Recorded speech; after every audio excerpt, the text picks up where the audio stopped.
Greetings, it's Living Fruits on YouTube, and it's been a while, apart from still drinking green juice.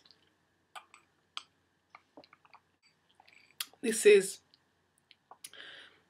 Swiss chard, like those big gold green leaves, which I thought I didn't like, about half a beef tomato, about two inches of a thick cucumber, and a small apple, and it's good. Green juice will bring you back to YouTube. Yay. So I've been in a funk for a bit. You know what a funk is. We all get into them every now and again. And I was just thinking about, what do I do, or what does one do to get themselves out of a funk? Well, keep reaching for the good feeling thoughts. That's what you've got to keep doing. And you've got to keep doing it and keep doing it until you connect with the good feeling thoughts. And while you're there, don't make the not good feeling thoughts wrong. We kind of make it wrong. We make depression wrong. It's not wrong. It's just how human beings feel sometimes. Make it wrong, and then we come up with all these potions, like chemicalized potions like Prozac to make it right. And I'm yet to meet someone or hear a testimony from someone who has made depression right with Prozac. Anyways, what I use is green juice. Green juice is good for reaching for the happy feeling thoughts. It is, I promise you. It's like mainlining the sunshine. It really is, because it's all living food. And people talk about, well, I had someone staying with me and they were like, oh, you juice. Isn't that a lot of work though? And I was like, well, no more work than making a Sunday roast. It's just really funny how messed up we are about food, and juicing is going to take longer. I guess it's because being in a habit or a paradigm of this is how we cook, and then kind of stepping out of that, it's going to look different. It's going to seem weird and different. But when you make a juice, and the rule is no drinking the juice until you've washed up the juicer. That always works. Anyway, I can't stand to have a smelly juicer hanging about the place. I mean, I've never had one, but I've heard if you leave them, they go smelly. You just sort of rinse it. You don't even need any sort of detergent. You can literally rinse the blade, whatever it's called, the centrifugal blade, the plunger, the top bit. You can just rinse it under hot water and leave it to dry. And really that's it. When you do a Sunday roast, you've got all that grease. Gets all in the sink, the cooker, the oven's a mess. You've got all that oil left over that you don't know where to throw it. You can't, throw it down the sink, it'll block the sink. Do you know what I mean? And it's like, if there's that much cleaning up to do with something that you're eating, then how much cleaning up needs to be done with the food that you've put in your body after that, How much cleaning up needs to be done once you've downed some juice? Less than, what happens on the outside happens on the inside, right? So I juice, and I don't eat Sunday roasts. I write morning pages, because for the longest time I was kind of feeling bunged up. Bunged up's a weird thing, isn't it? Weird saying, as if I needed a release, And the minute I realised that I hadn't been writing my morning pages, I started writing them again, and then just that sort of release, that creative force, just, being let out. It's really good.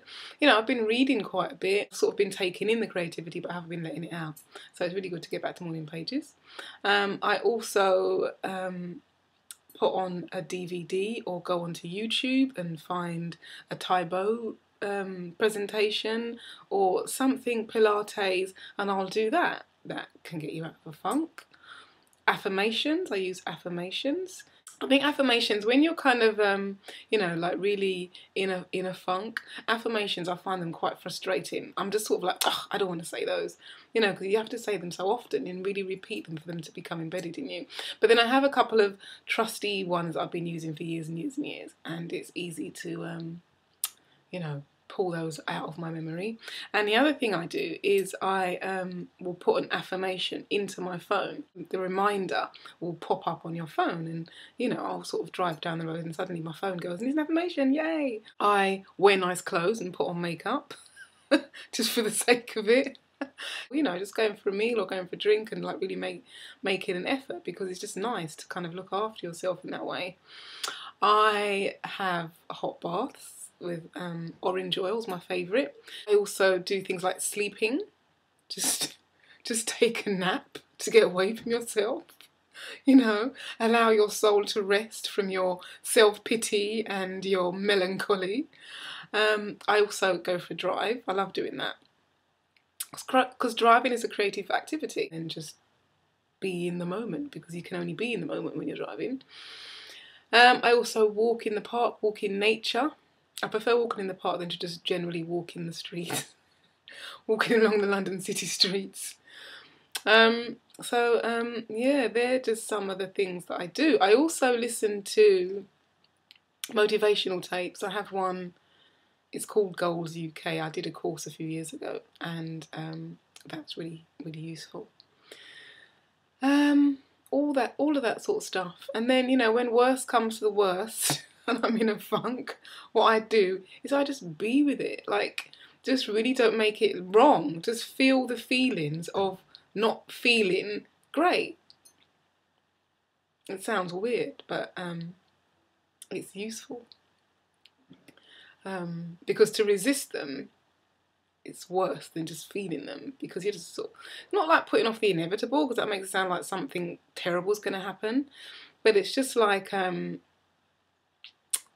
denying, it's all, yeah, almost denying your feelings. And feelings are important because they're like, you know, they sort of tell us where we are emotionally, and our emotions are the only way of describing or connecting to our vibrations. Because, you know, if you kind of think in that way, in that metaphysical way, we are carbon atoms moving at a very, very high speed, and it's vibration. All of that, what we see, what we hear, is vibration. And emotions are the only way of connecting with that and describing it.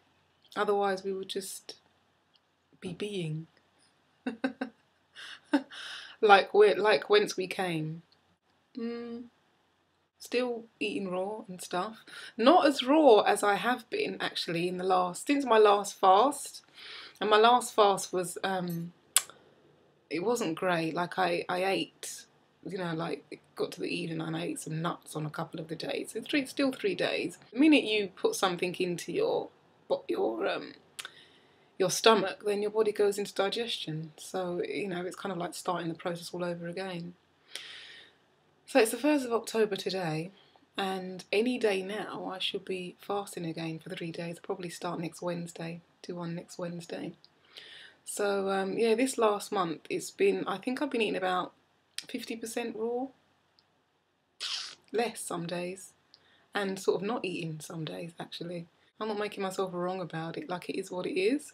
And I've had sugar cake cravings as well, and I've given in to sugar cravings. I had, I feel a bit embarrassed to say, but I had Krispy Kreme donuts, 2 of them. I fell off and paid for it.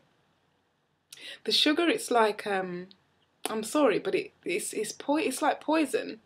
Because after I've eaten it and I've had that high, you know, an hour later, I can literally hear the sugar, like the meanness of it, just like reaching for all the negative feeling thoughts. It just does, like, and you know, with my system being cleaner than it was, say 2 years ago, I'm really susceptible. I can really kind of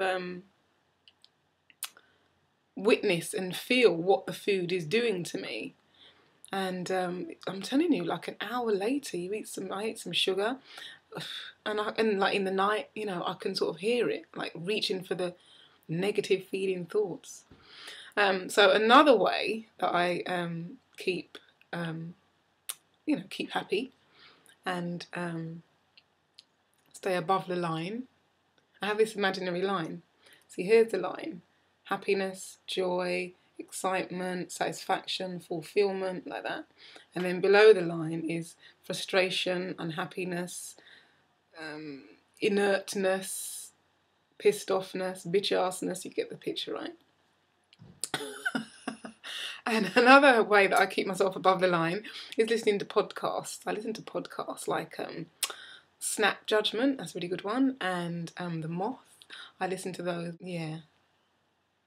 They're just some of the things. Oh, the other thing I wanted to mention is that I had the wickedest Saturday evening with Infinite Chemist and Ocean Sade and Anna Ray. Anna Ray. Anyway, shout out to you ladies. We did like a red tent thing, and I was there at like midnight till 3 a.m. talking to these women across the pond in the US. It was awesome, and we just shared. We did poetry. Well, I did poetry, and we did affirmations, meditation. We were just having a ball and just being like in the goddess space that we are. Amazing. I'm really looking forward to the next one. So, if you're interested and you're watching and you want to join the red tent, hit me up. And we'll take it from there. Anyways, good to see you. Hope you're well. Leave comments, thumbs up my video, and I'll see you next time. It's Living Fruits on YouTube. Bye.